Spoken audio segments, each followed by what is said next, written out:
आता एक घडलेला प्रसंग सांगते.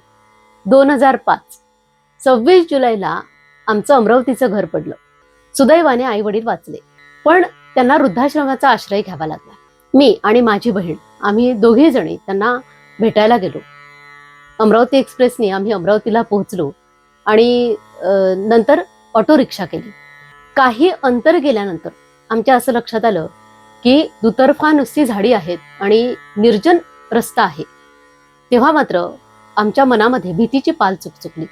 आम्ही एकमेकींकडे बघितलं आणि नामस्मरण सुरू केलं. मुलांना खूण केली, त्यांनी सुद्धा नामस्मरण सुरू केलं.